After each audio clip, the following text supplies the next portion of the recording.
So I don't know if you guys have ever heard about the SCP Foundation. I know you have because we've already talked about this and we've been through some stuff with it already. But we decided that we were going to go see SCP-3088 because it's close to, well, not super close, but it's in Nebraska.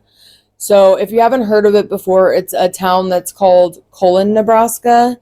And the area contained within the town limits actually was called the Law of the Land, or that's what the SCP is called.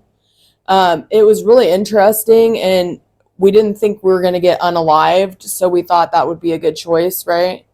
First, for our first idea of going out there. But every time somebody went in the town boundaries, then they would actually have to follow all of the laws of whatever the mayor set for the town. And then as soon as you entered into the town, automatically all of your weapons, everything were taken from you. So you didn't have a chance to try to fight if you wanted to, even if it was your idea or if you weren't trying to even do anything against the law. If you did something that was going to go against the law, the town just would not let you do it. And maybe it was the town, maybe it was the mayor, or maybe it was wherever he was writing his laws at. I don't know. What do you think? Well, I think honestly, like you know, about the SCP itself, we figured out that we probably would have went to a town of ruins because the SCP actually existed in 1998. How many of y'all are 88 babies like your boy here? But it was discovered in 1988, and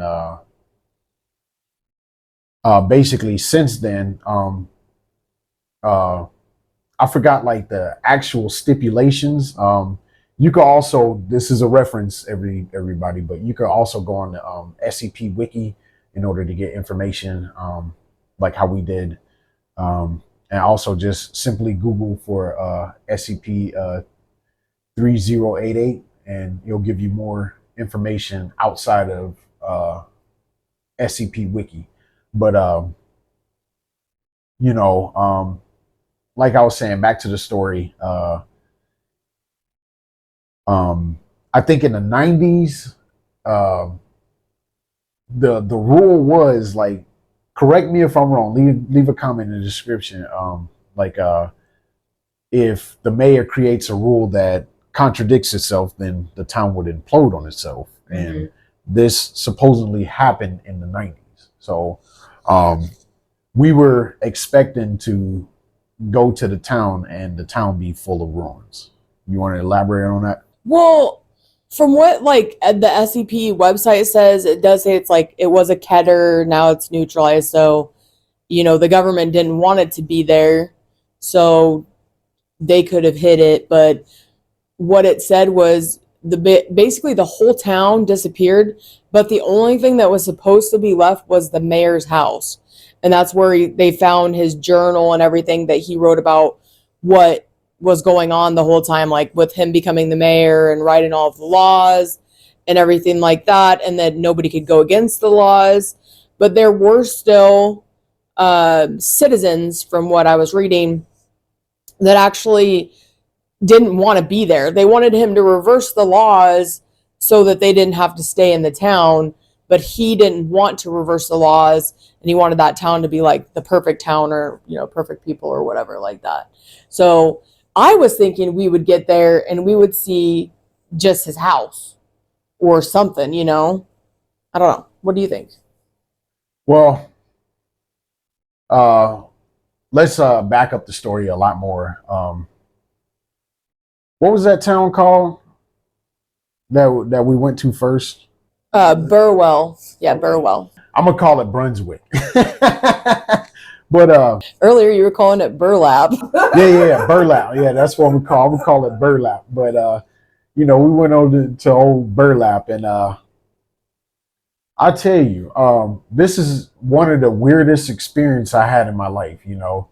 Um, you know, I done dealt with like crackheads and meth heads and people of that nature, and that's another conversation for another time and stuff. I dealt with all kinds of people. I dealt with swindlers, and they really put you in a weird situation. But this was even weirder than that. You know what I'm saying? Like this is stranger than fiction. And of course, after we get done with the story and stuff, I would like for the fans and stuff to leave a comment in the description to either say if we full of it or if y'all actually find merit in what we're talking about and stuff. But to continue on, okay, so we went to what was the name of the town again? Burwell. Burwell. Okay, so we went to Burwell, and of course there was a Jerry Sinclair there, and we end up well, I end up. She actually pumped gas, ladies and gentlemen. Don't beat me up too much in the comments, but she pumped the gas, and of course, I went there to go talk to the gas station attendee or the clerk or whatever, and get some information. Of course, me being the only black person in the town and stuff like that. So she was like, "Oh, what you doing?" And of course, I'm like, "We're going SCP hunting," all loud and proud and stuff. Like, we're going SCP hunting, and she's like, SCP, what is that? And basically she was like, what is that? And I was like, okay, SCP, secure, control, protect, right? And there's entities out here, that the government or the SCP Foundation, which controls the SCPs, have to secure, Contain, protect. yeah, secure, control, or contain, protect. And she, after the small talk about what SCPs was and stuff, she was like, "Okay, so what are you doing here?" And I'm like, "Have you ever heard of a town called Cullen, Nebraska?" She was like, "Cullen, I never heard of this, right?" And it was almost as if talking to her memory was like wiped clean. Okay. Mm-hmm. Right. I'm not trying to make this up. Okay. But it's as if she didn't even know what the town she was actually a part of. Like talking to her, she didn't know none of that stuff. She was just like, "What's that?" And I'm like, "Okay, so what's the town here?" She was like, "I don't know." And I'm like, "So you don't know what town you live in?" She was like, "Oh, okay, yeah, it's what was it? Burwell. Yeah, she was like, "Oh yeah, we stay in Burwell." I'm like, "Okay, so what's 5 miles in this direction? What's 5 miles in that direction? What's 5 miles?" And the mother was like, "Oh well, I don't know. I just know there's another town 15 minutes that way." And I'm like, "Okay, so what's the name of the town?" And she was like, "Well, I don't know." She was like, "If you want to know anything," and then she referred me to the maps. That's why I came in the car with like about 3-4 maps because, I think that one was Taylor or something like that, but that was like. But I'm saying what she said. She didn't say any of this, So it's just basically like we're just grabbing at straws, And then what we do next? Okay, so we went to the city hall or whatever, where they had like a big map or whatever, and we was able to look for it. And of course, I'm not saying that it was scrubbed out of the record books now, but of course we was like, darn, we can't find Cullen, Nebraska. This is kind of challenging now. And then I'm like, okay, so the Jerry's clerk didn't know nothing. Let's go in this diner where the other gas station was at. Let's ask questions there, And then of course, I had to wait in the car because I'm like, okay, if anybody sees us and hear us asking questions about it on the off chance, like I felt like they was gonna find you anyways, but to like prolong the process of them finding you, like the only face that they should see is my face, and then that way they'll come after me, and of course, I mean, I went in there and again, I'm like, what's this, what's that, and they had a little bit more information. That's where we figured out that, okay, 15 miles, like I think it was like due west, that was actually like Taylor, Nebraska. And then 15 miles north,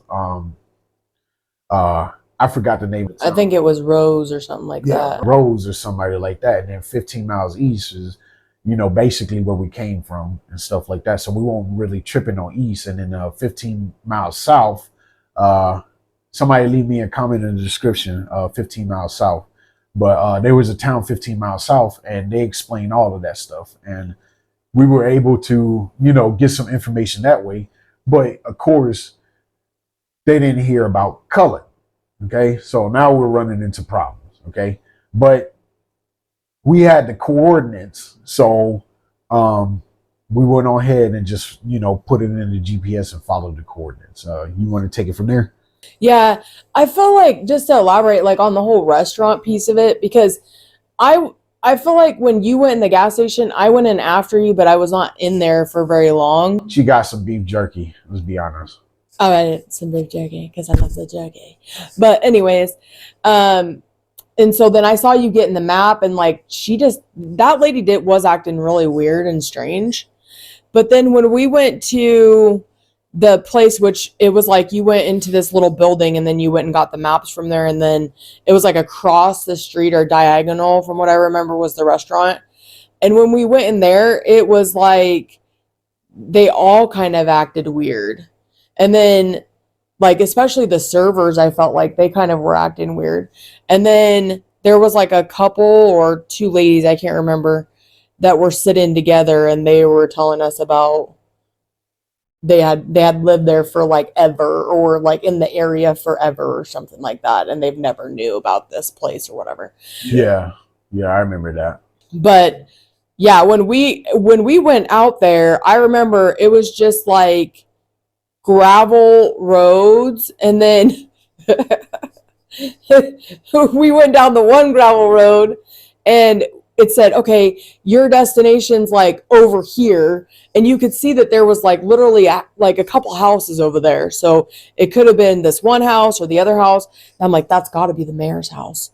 And this guy, because there wasn't an actual like way to get over there, he goes running through the fields and stuff over there. He has to jump over this. I think it was like a barbed wire fence or something. I don't even remember for sure, but some kind of fencing or something.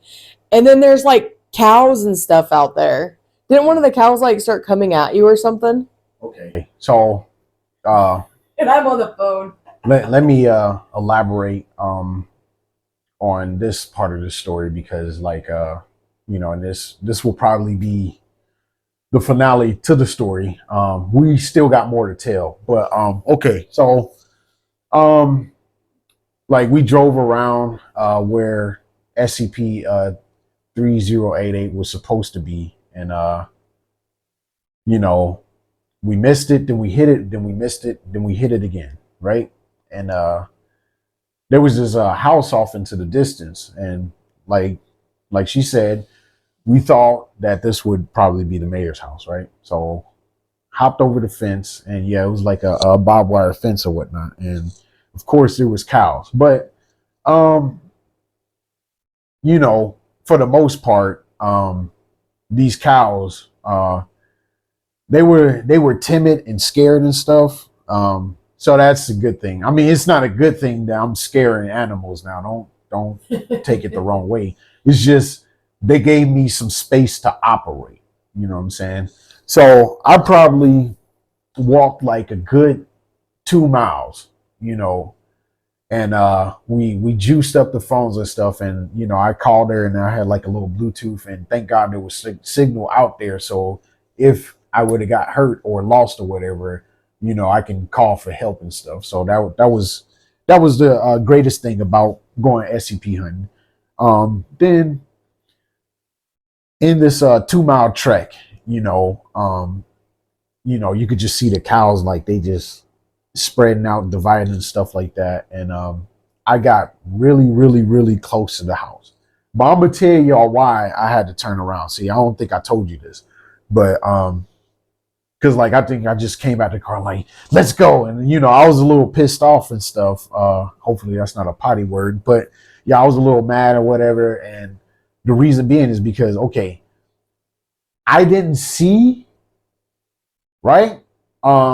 Anything, but when I got to the end of the 2 miles and when I was about to go up to the house and stuff, now I may be wrong, but this is what I'm saying. Like this is might have been a glitch in the matrix, or at least this is what I experienced, right? Okay. I saw a steer. Okay. Oh yeah, because I thought that's what you told me. Right. I saw a steer. And this is what I was looking for. The whole 2 mile journey while I was going there was okay. I'm like, if I see a bull, then no, it's actually game over. That's what I'm thinking. Like it's game over, and I don't have no continues left. You know what I'm saying? And basically I got to go to the source in order to restart the cartridge or whatever. You know what I'm saying? Like this is where my mind was at. Like it's game over because I mean, let's be honest. I'm pretty fast, even to this day. I feel like I'm pretty fast, but can a human really outrun a steer? Probably not, because we've been watching bulls attack us humans all the time on crazy. Maybe if you're good at zigzagging. Doesn't matter if you zigzag or not. That neck can zigzag, and True. it's over. So that's what I'm saying. So the whole time I'm making this trek, I'm looking for steers and stuff, right? And then how about at the end of the trek, I actually meet up with a steer or something that resembles a steer. And the steer, right, it had like long horns and then it was kind of like curved inward a little bit. So I'm really like, oh man, I'm not saying this is like a longhorn or whatever, but it looked like a bull with horns and stuff, and they look pretty jagged. And as the cows was like making their way, for me, they also made a way for the bull. Yeah. And me and the bull, we kind of locked eyes, right? And after that, I'm like, yep, I'm out. I still remember, like, not to interrupt you, but I still remember that you was on the phone and you was like, oh no. And I can't say all the words you was saying because you was saying some, some cursing words, but you was going off and then you was like, yeah. You know how you can hear somebody has like a phone or something in their pocket and they're just like that? Yeah, that was you, bro. Because then you came around like you were running and I was like, hello? Are you still there? And you're like, just wait a minute. And then like you come running around the corner finally, because when you went over that hill, you couldn't even see you anymore. Like you were gone when you first went out there. But then when you came back over, I saw you finally, and I just saw the dust behind you kicking up, and I was just like, okay. I'm that fast that I left the best track. Like, I'm not a punk when it comes down to running now, but yeah, the reason why I came shooting out of that corner on the apex is because like, I felt like I locked eyes with the devil himself, and I'm like, yeah, this is not happening. And I'm already paranoid in the first place, so it wasn't really a reason for me to stay there, and so I had to get out of there. And I felt like that house was the key to really break the investigation wide open, but it was something stopping us from actually breaking the investigation wide open, or at least this is how I felt. And then like the last piece of it, okay, so we were still on the patch of land and we were driving around, right? Okay, first and foremost, there was a part where it was like hilly and the ground, it had grass and stuff because I'm pretty sure the grass had a chance to grow back, but it had like bumps and stuff. You remember that? Yeah. Like it had bumps and stuff as if something was destroyed there. It, like, I'm not saying the town did. Maybe it was a building. Maybe it was a farm building. Like, let's be honest. Like, maybe it was a piece of building or a piece of equipment that, was destroyed there. We can't go that far and say, okay, this is Cullen. But, the ground did look agitated, and it looked like it settled, but it looked like it was agitated at one point in time. So, Are you talking about the one with like the like bricks that were like it almost looked like it was the side of a building almost? Like that went like this, or is this a different part you were talking about? no, it's the same part. I just don't remember seeing any bricks. If you saw bricks, you saw bricks. Yeah, because that's what I thought later on, which we're gonna get to. I thought that's what the guy was talking about was that school that was like torn down or whatever. Okay, see, we're getting to this part. Okay, so we're driving, we see that. Okay, then there was like a little community off to the left. Mm-hmm. Then we had to make a left-hand turn, and there was probably like 3-4 houses, right? Okay, so we drive in there. It was a nice dog. I remember that. I have a soft spot for pets. You know what I'm saying? I got 2 dogs myself, but you know, nice dog. I thought the dog was gonna be like, nah. Mug came out there with tail wagging and stuff. He was a very polite and nice dog and stuff. So that's good. And then when we get there, we asked Buddy, white dude now, not trying to be racist or anything. It's just is what it is. White dude, he came out there. He was like, I just started working here a couple years ago, so I really don't know what you guys are looking for. If you want more information about the land, go to the owner of the land. And then we're like, okay, so where's the owner? He's like, okay, just follow this trail and you'll get right to him. And then, we apologized. We was like, hey, we understand we're trespassing. We just trying to get to the bottom of our investigation, and we're going to be out of your hair because like as soon as like we went on the land, of course, we seen trespassing signs. So, we was just trying to make our business quick. You know what I'm saying? So we get to the owner, and I'll pass it to you. What was your memories from meeting the owner? So I think from what I remember because we drove so much, but like when you said before we went and stopped at like the tenants or whatever, and there was like 2 or 3 houses over there or whatever. And then we had to turn, and then we had to go down this long road, and then we had to go all the way back. And then finally I'm like, oh, we're finally getting to a house. Well, it looked like the house that you were running towards that you were getting stopped, but I don't know because there was like 2 or 3 houses over there, but like one of them we couldn't get to at all, and then the other one was the one we got to.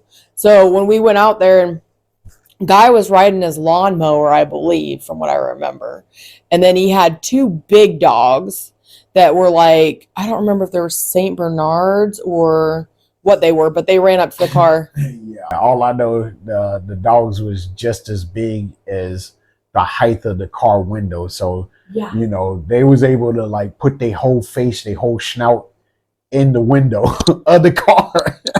Yeah, and it wasn't like they weren't friendly, but we didn't know that at first. So I was just like, like I was like freaking out. And then the guy drives up there on his lawnmower, and he's like, how can I help you?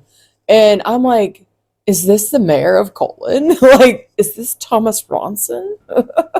But I didn't know. Like, I was like, then like I kind of was like gonna ask him, and then I think you just started asking him about if he knew where Colon, Nebraska was, or if he knew anything about it. And he was said like, I've lived here for years. My family's owned this property well before the 1980s, and there's never been a thing, it's never been a thing.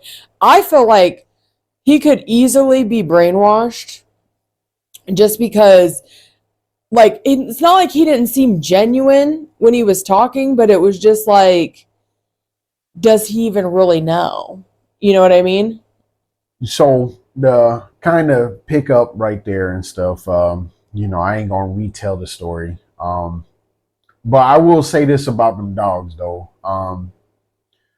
Like I said, the dogs was very big. They put their snout in the window and stuff like that. Not only were they dirty and smelly and stuff like that, they had all the saliva over there. So, they got my right arm pretty dirty and stuff like that. I must admit that. But since between the 2 of us, like I love this. So of course I can like articulate myself, and I've been interviewing folks for quite some time now. that's like no shade or no disrespect to my colleague right here. But so of course, I put my reporter hat on and I start to ask some questions and stuff like that, and really try to, you know, get with the investigation and stuff like that. So of course I asked him about the 1980s, and he said like he was basically a young man while we were just kids in around in the 80s and stuff like that. And he was like, the land was passed down from his dad, his grandfather, and then his grandfather's dad, just basically a long line of them. And he was like, if there was anything built on this land, I would know about it. But the part that really struck me odd is like, okay, he was very nice and he was willing to ask our questions, but every question we asked was a dead end question.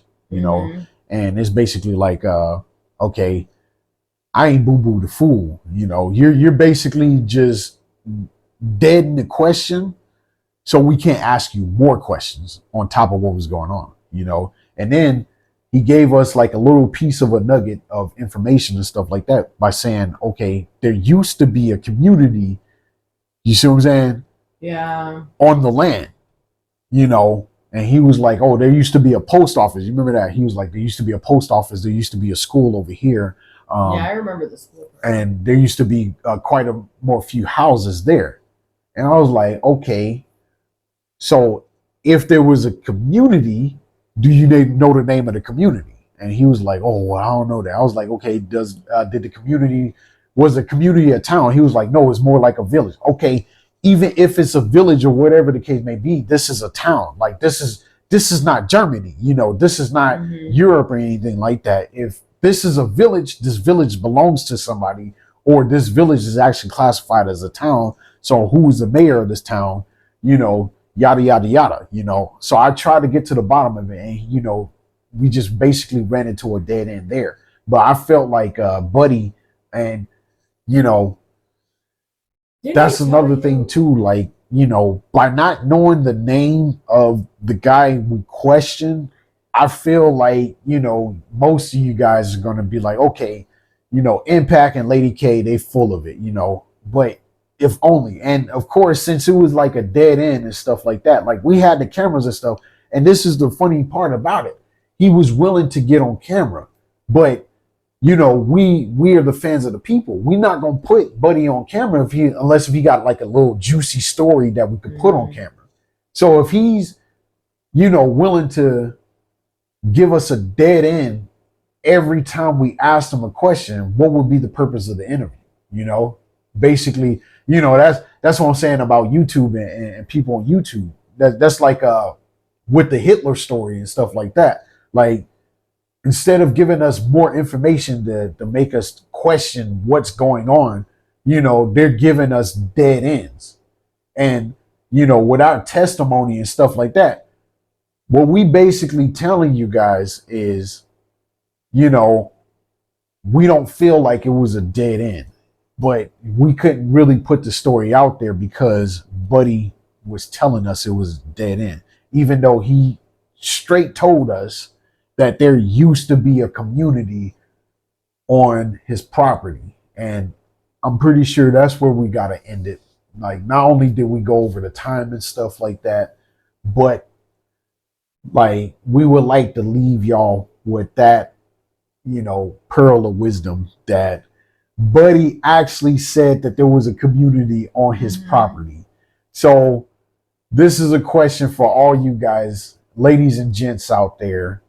Do you think we went to Cullen, Nebraska that was actually imploded on itself, or do you think we're full of it? And also in the comments, we'll also leave the SCP Foundation world map. It's a worldwide map of all of the SCPs and where they're supposed to be located.